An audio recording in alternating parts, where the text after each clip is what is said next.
As you may notice from the amount of gleam on me, it's one of the warmer days of the year. Oh, it's so hot. It's ridiculously hot. I've just had a shower and might as well not bother. Yeah. But the canal was refilled by the Canal and River Trust, and we think it's draining again. So we've decided to go back to Retford, because then if it drains, at least we're on the food side of. On the food side, we're on the exit side. Yeah. Yeah. So they've had a stoppage up for the last couple of days, and of course it's closure still. It's day God knows what to walk down. So we're not.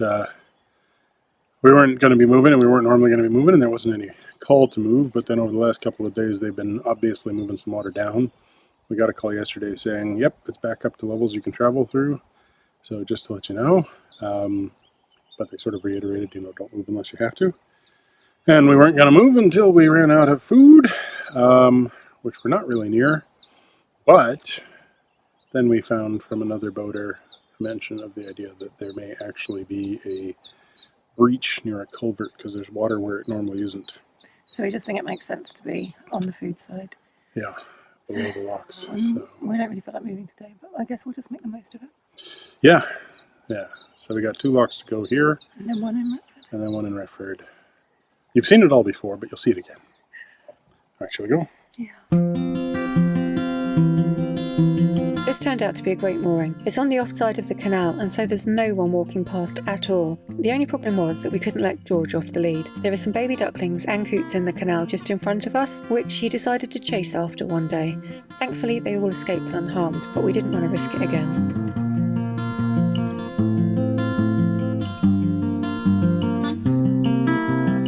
So we were going to do another story time on the stern, but the sound wasn't so great on the last vlog, so we decided to tell the story at the end. Plus I develop a bit of a migraine and I don't end up filming anything along the way.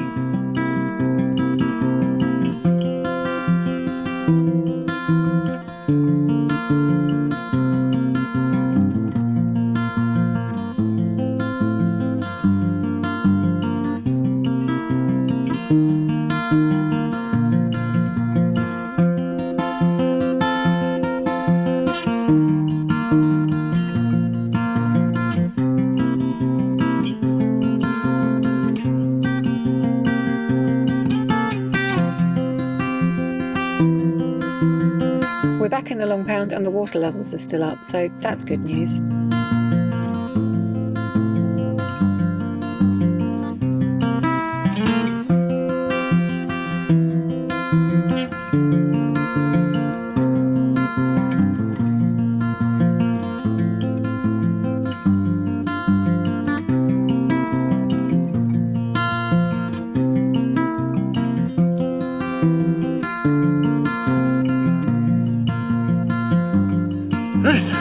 That's us back in Retford. Joe's not feeling great because of the heat and everything, so she's gone inside to lie down on the bed. George is over there. Hello, George. He's thirsty. I'm gonna go in and get some water. They're moored up down the locks. Still very hot. Looks like it's one of those days where it's gonna be like a thunderstorm or something later. So yeah, just oppressively humid at the moment, which just makes lockdown so much more fun. But we're below the point where the leak was, or at least appears to be, and the water is definitely dropping, so I think it's best for us to be down here. Right, the elephant story. Joe's heard this so many times she doesn't need to be here for this. I'd gone to India, and I had ended up in Goa, which is sort of a beach area. I was in a place called Agonda, and it's quite a popular place with British expats and tourists and stuff, and there were some people there who were from the Isle of Jersey, and these guys were quite fun to be around, quite nice guys, and one of them had purchased a Enfield, an Indian-made Royal Enfield, sort of knockoff of the original version, and you know, he had just bought a new one, he had an old one, and he was willing to rent it out to me. Now, I had never ridden a motorcycle in my life. Spent a couple of days roaming around on a little scooter to get used to balance. Then actually went out with the motorbike and, you know, basically the other guy's tooling along, making sure I don't crash. And we went to this little Portuguese church, and I ended up being flagged down by a guy who wanted to lift back, and so I you know, for my first time out on a motorbike, I end up riding back about 15 miles with this little tiny guy on my back holding me really tight. And, you know, he's like 95 years old. It was quite funny. So I'd gotten minimal, you know, sort of comfort on a motorbike. And we'd gone to a local town to get me a helmet that barely fit. And we decided, you know, let's make a trip all the way down to the south end of India, which of course is the sort of thing you do on the spur of a moment. Of course, I didn't really look at the map. I didn't realize just how bloody far that was. We started going, and we ended up, actually, the first day, we got stuck in a massive traffic jam. In that traffic jam, we were on a 30-degree slope.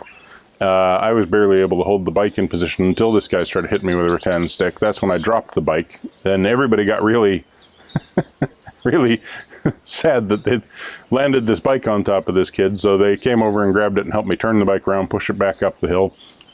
By the time we slept for that night, I was covered in cuts and bruises. I didn't know if this was a good idea, but the next morning it was like, you know what, let's continue on, because I wanted to get to this place called Muruddeshwar, where there's a great big sculpture to the god Shiva, and it just sounded kind of interesting. I'd had this interest in temples. The guys were like, sure, let's go to Muruddeshwar. We get down this crazy road, like it's a freeway. It's covered in all these trucks. Called these, they've got the words Ashok Maidan written on the side, or Tata is the name of the company that makes them. And these things will just run past going at like twice the speed that makes any sense. You're being attacked by monkeys that fall out of trees. There's cow poop everywhere. There's dogs in the road. There's, you know, an entire country full of people that just ignore whatever arrow is on the ground. It's really something. And, you know, by the end of day 2, we get to Muruddeshwar. We're about halfway through the day, and the other guys just decide to scoot right past the exit, and I stop, and I'm like, wait, that was the place I wanted to go to. And they're like, you know what, we're not really interested in temples. We want to get to the next bar. So the decision was made to leave me at Muruddeshwar. So I am now alone on a bike I barely know how to ride, halfway down the coast of Karnataka, with absolutely no idea where I'm going. So I went and I saw the temple, I went and I saw the ocean, went swimming, and met a whole bunch of neat people, ate a dessert I'd never heard of called Faluda, which turned out to be absolutely delicious. And, you know, essentially just started to find my bearings. Well, at that point, I decided to keep continuing south, because the next place I wanted to get to was this town called Udupi.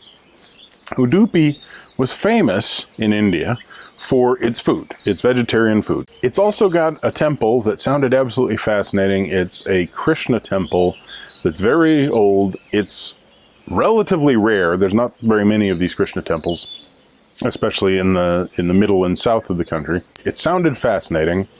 It sounded really worth the visit, because it's all this old woodwork, and there's these things called yuganaths that are like these big temple carts, and they're supposed to be elephants, and it just sounds beautiful. It's about an 8-hour ride from where I'd finished the night before. I spent forever. I got up first thing in the morning, I'm going down. There's bits of this bike that are poking up through the seats already. I have a couple of small breakdowns. It turns out that the packet full of tools on the bike that came with the Royal Enfield symbol on it is full of tools, not one of which matches a single bolt on the motorbike. So I ended up having to take it into this little shop and just sort of hand wave my way through getting something repaired that I still don't know what it was. And eventually I find this really long stretch of road where I spend the majority of the time behind this truck that's just full of manure. And I swear I must have been brown by the time I get to the turnoff at Udupi. I went into town thinking, oh, it's no problem, I'll find this temple. Well, I spent the next 2.5 hours looking for this temple, because the Lonely Planet that I've got says, oh, you know, you just need to go to the square and then you'll find the temple. It's on your right. So, okay, no problem. So I'm, riding the motorbike along, and I find this big square, like a really large market square sort of thing, except for it's all just surrounded by university and a bunch of shops and stuff. And I'm just like, okay. So I asked somebody, where do I find the temple? And he says, okay, you've got to go to the Maidan, the other square. And I thought, I'm at the square. He's like, no, you got to go over there. So, okay, I head that way. Then I get there, and there's an enormous traffic circle. Well, I circle the traffic circle. Now I've got to find this square. Where's the square? It turns out, after 20 passes back and forth, just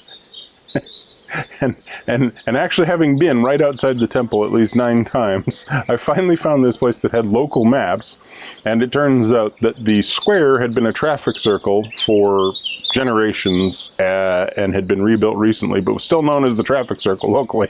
And that the giant traffic circle had been the Maidan and was a square, but was now a giant traffic circle. It was at that giant traffic circle and parking lot where the temple was, so it was correct directions the entire time. I was exhausted. I cannot tell you how tired I was. I found a place to park. I found this temple.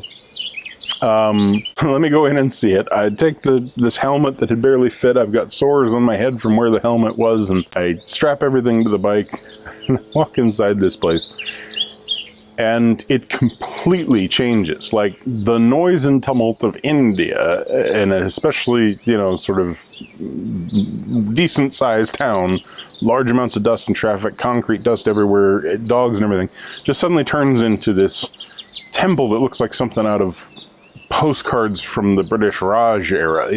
It's all these strange and twisted buildings with these wooden beams, and sure enough, there's elephants walking around and cattle underneath a sort of raised barn type thing, and it's just fascinating. And this riot of colors.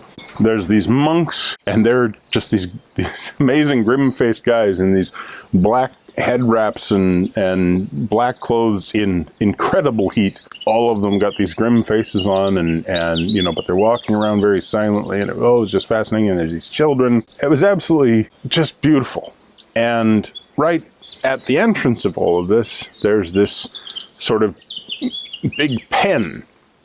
And I saw that there was an elephant in there, and the elephant is just being presented with people to give them a little tap on the head.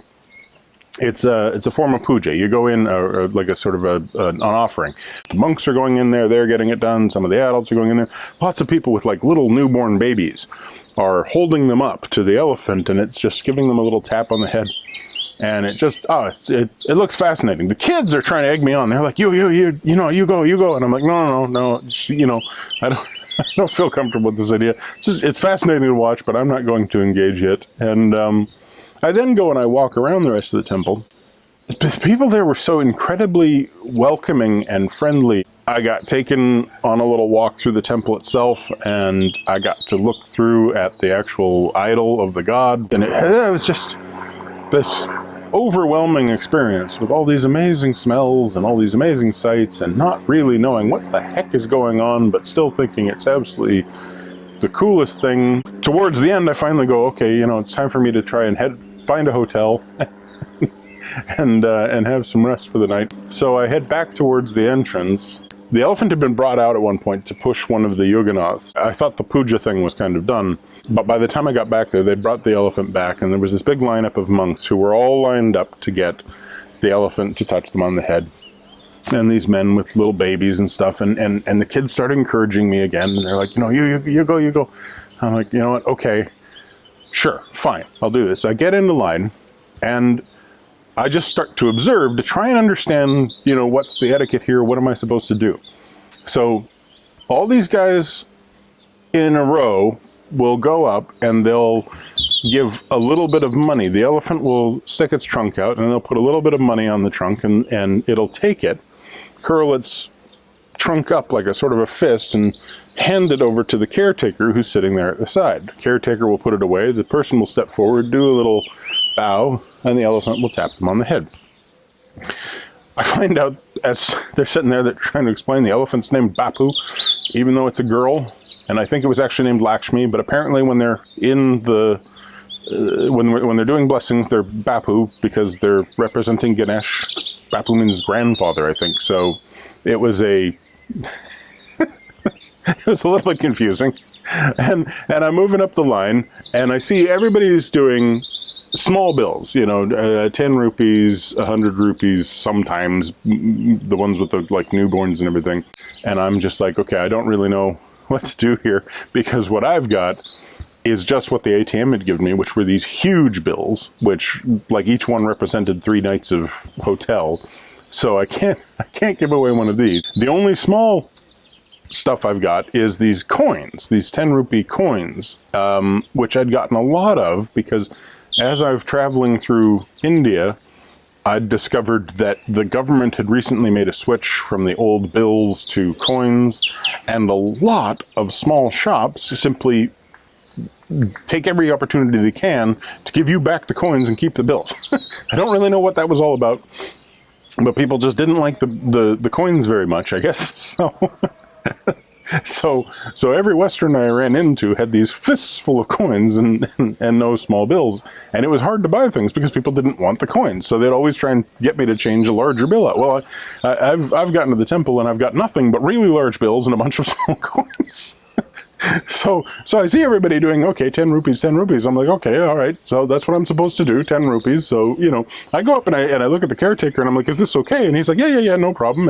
And so I go forward and the elephant puts her trunk up. And this is the largest animal I've ever been close to. I'm, of course, delirious from heat, and I'm delirious from food and exhaustion. And I've got this multi-ton creature just that far away from me, swinging its head back and forth, and it's pulled up its trunk. And as this trunk comes up to me, I've never looked at an elephant trunk before. It's got, it's like the size of my hand, so you can imagine that this is sort of the flat part of the nostril pad, and then there's this great big gaps of these 2 huge nostrils, and it turns out that there's these tree-like hairs coming in. It's like you've just scaled everything up. And every time it breathes out, large amounts of thick snot go flying out. And it's a beautiful structure. It's a fascinating thing. And I'm like, okay, this is absolutely fascinating. So how do I do this, right? So I'm like, I take the coin, and I go, and I think I'll just put it onto the central pad, and be very gentle and put it under the central pad. Well, I go and I put the coin on there, and I must have struck a hair or something, because all of a sudden she pulls her trunk back and her nostrils flare open, and I go, ah, and I drop the coin. And it goes right into her left nostril, well, left from my position, I guess it was her right nostril. and okay, I didn't actually hear this like glowing, but I saw it disappear into this elephant's nostril and like disappear from view. And I was just like, oh my God, I may have just killed an elephant. like I've got this immediate thought of horror of being beaten to death by a bunch of monks for having killed a holy elephant. I have no idea what you do to extract a 10 rupee coin from the nostril of an elephant. I'm abjectly terrified. I have no idea what's about to happen here. And I'm just like, all these kids are watching and they've gone silent. All the monks are watching, they've gone silent. Well, Bapu here, she's just kind of like, sort of flings her trunk around, and I have no idea the dexterity that these elephants are capable of at this point. She sort of flings her trunk out and catches the coin. She's got it in the sort of grippy bit of her very prehensile nostrils, and she calmly just takes it, unfurls her trunk, moves it over to the caretaker, hands him the 10 rupee coin, comes back and immediately takes her trunk and puts it back up against her forehead. And she's holding it kind of cocked like a snake sort of thing. And I don't know what this, I'm like, I look at the caretaker, like, what do I do? He says, oh, just do this. And I'm like, okay. So I come in, come up like this and put my hands up. And it's like, okay, receive the puja type thing. So she hauls back and just wallops me. Like, my head hit my knee. That's how hard she hit me. I swear, it's like being hit with a 200-pound python on the back of your head. She just brings this thing down. Whomp! She had been touching newborn babies with not fully sealed skull plates. She'd been doing, oh, little tappy, little tap. Me, she hits with the full force of a god. I knew I was concussed the moment she did it. I've got a splitting headache. I've been blessed by Ganesh. And seriously blessed. And the monks are on the ground rolling with laughter. It turns out they'd been all serious-faced because none of them have any teeth. but as I kind of crawled out of there going, oh my God, oh my God, oh my God, there's all these monks coming up and clapping me on the shoulders and clapping me on the back and everything, and they're just giggling like mad. The boys, one of them literally peed himself. Like they're all laughing, and he's on the ground rolling around, and he ends up with wet pants, and all his friends are laughing at him. Now the monks are laughing at him. I'm trying hard not to fall asleep. And the first thought, and really the only thought that goes through my head, other than, good Lord, I don't know how to find a hospital, is, well, that's a lesson. Elephants are not vending machines. And boy, is it true. Never drop a coin up the nostril of an elephant, no matter what you do. Always, always, always hand them the bigger bill. Obviously, I survived. I did have a major concussion. Found a restaurant, had my first banana leaf meal. Turns out that's absolutely delicious. I totally blacked out when I went to sleep. I kept telling myself I wasn't supposed to go to sleep, but I couldn't stop it. Never did vomit or anything, but I knew I was concussed. Woke up in the morning, and yeah, eyeballs were screwed up, head was ringing, had this funny sort of rim around everything that I looked at. For some stupid reason, got back on the motorbike and actually tried to turn down towards Mangalore at like 6 o'clock in the morning. I'm riding out of Udupi. Made it quite a ways before the pain from what I was sitting on this on the seat of the Enfield was just too much, and I pulled off onto this stretch, went through a little fishing village, got to the ocean, sat down, and actually finally pulled out my map, really looked at it, and realized that there was no way in hell I was going to make it to Varkala to meet up with these guys. There was this enormous city just south of me, Mangalore, and I was like, I don't think I can handle all the interchanges and stuff on the motorbike. I've had a hard enough time navigating the monkeys. I decided to turn around and go back to Goa, which you shouldn't do with a concussion, especially because I made it back. I'd done 2 days travel to get down there, and I made it back just as sunset dropped that evening. So I did all of that mile, all of that 2 days of motorcycling in one day. I know I passed a whole bunch of Ashok Maiden trucks who pulled off in terror as this guy shot past on an Enfield at about 80 kilometers an hour. So, I don't know how many people I scared on my way back. But when I finally pulled in Goa, it was just like, well, that's it. I don't know if I've found enlightenment, but I've definitely found something. So, yeah. Elephants aren't vending machines.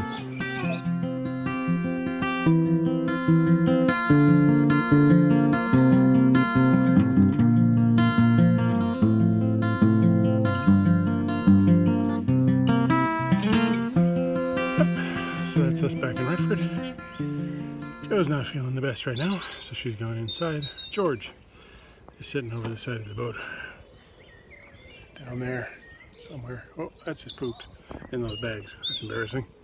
Let's move on, shall we? It all begins in India, where I am being beaten by a half-naked man with a gap in his pants and a rattan cane, known as a lathie stick. Doesn't really begin there.